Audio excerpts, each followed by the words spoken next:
Is the best young defender in the NBA. CJ would be a great fit with Ben Simmons because I think Kyrie would be dealt if KD goes, so they would need a point guard. Nets are stuck with KD until the next time he gets upset, which should be pretty soon, knowing him, Kyrie, and Ben Simmons. But we have to mention that the Sixers, Bucks, and Nuggets all made calls about KD, but we have no idea what they offered. Up until the last second, the Celtics, Raptors, and Heat were still in the lead. The C's did offer Jaylen Brown, Derek White, and picks, but refused to include Marcus Smart or Robert Williams. The same pattern over and over. No one wanted KD, potentially a top 10 player all time. Why are the Nets only getting subpar offers from all these teams for Kevin Durant? Some people will tell you it's age and injury history, but that's not true. Yeah, he's about to be 34 years old, but so what? His game is perfect for aging well. This isn't Russell Westbrook we're talking about. KD is all about skill and shooting. He's come back from an Achilles better than anyone ever. Yes, he's had other injuries now, but KD's been available in back-to-back playoffs when it matters most. 2 years ago, he was the only Nets star that was left after Harden and Kyrie went down, and he almost beat the Bucks by himself. The actual reason no one wants him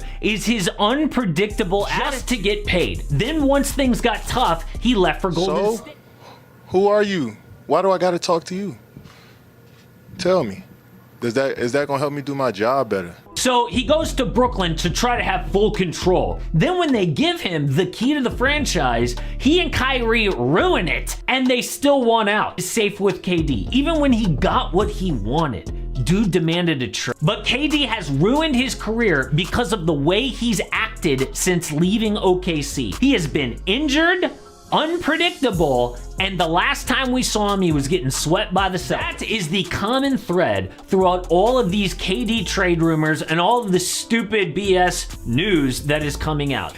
Now, just because KD has made up with the Nets does not mean the drama is over. You know things are going to get toxic again this year because that's who KD is. I mean, I am excited to see him, Kyrie, and Ben Simmons on the court, but I have zero faith this turns into a chip. Not because of talent, but because of their dysfunctional personality. So ESPN is obsessed with talking about LeBron James, but there are 5 huge things that they flat out refuse to talk about. Initially asked to be traded June 30th, the 4-year, $198 million extension Durant signed last offseason kicks in this season. Your reaction? Well, what the hell did I say? Told you his ass wasn't going anywhere. Stay your behind right where you are. Period. Period. Let me tell you something right now. You know what that statement says? Let me tell you exactly what that statement says. Stay your behind right here. Notice they said Steve Nash and I. Remember, Kevin Durant wanted them gone, according to reports. Yes, the GM and the coach. He said it's me or them. So he said Steve Nash and I. He could have said the Brooklyn Nets and Kevin Durant has agreed to stay. No, he said we're going no damn place. That's all that means. Ain't breaking news, y'all. Stay your ass right there. Period. You got 4 years, $198 million. And before one day is honored, you asking out? No. I gave you Kyrie. I gave you DeAndre Jordan. I gave you Steve Nash and everything else in between. When healthy, you are the best player on the planet. When all of y'all are bought in, we are a legit top 3, top 4 team in the NBA who could win the chip. Where the hell are you going? You ain't going no damn where. So all of this news is nice. We're touched. You understand what I'm saying? Like y'all sat down, like Kevin Durant, like, well, you know, I've reconsidered and yeah, I want to stay. No! You have a contract. We got 4 years. You ain't going no place. But as a fan, it's breaking news because I didn't know if Kevin Durant would be there. I'm just telling you, the fans, we knew he wasn't going. Which I was on vacation, right? I was out for a while. Half the teams in the NBA.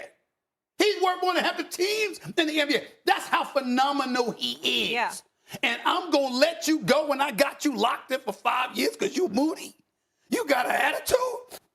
Here you go. I really don't want Kyrie, but I'll take him. I really don't want to give DeAndre Jordan $40 million at this stage and point in his career, but I'll take him. And Steve Nash has no experience as a coach on any level, high school, college, or pro.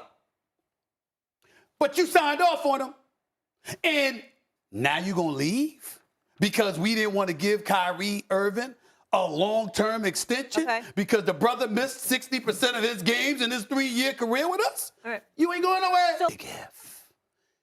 We have to Let's assume health and they're playing full-time. Let's assume health and they're all in playing full-time. At the minimum, they go. And I don't care what you heard me say about Kyrie. I always remind y'all, the brother box office. Yeah. He is spectacular. Kyrie Irving, if Kyrie Irving tells y'all he all in and he gonna play, you buy your season tickets to go watch that brother because that's what kind of a showstopper he is. He's that freaking special. This is the statement released by Nets GM Nash Marks about 2 hours ago, and it is big. Steve Nash and I, together with Joe Tsai and Clara, met with Kevin Durant and Rich Kleiman in Los Angeles yesterday. We have agreed to move forward with our basketball partnership. We are focusing on basketball with one collective goal in mind, build a lasting franchise to bring a championship to Brooklyn. So he came to this decision to rescind that trade offer, decide to stay in Brooklyn. But you look at the facts here.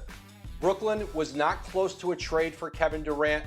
The trade market, I think, for both Kevin Durant and the Nets, I think was not what they all thought it might be. And Kevin Durant looked not only at the uncertainty of not being able to really control with the trade request where he would go with 4 years left on his deal. Brooklyn could trade him anywhere, but also the team he had coming back in Brooklyn. Kyrie Irving on board, ready to go this season. A rapidly recovering Ben Simmons, who's expected to be ready for the start of the season. And then a healthy Joe Harris. Go down the lineup. This is a very good Nets team. I think ultimately, all of those minds in one room getting together on the fact that Kevin Durant can return, play for these Nets, begin his first year of this 4-year, $198 million deal. And I think ultimately it always gets back to one thing with Kevin Durant.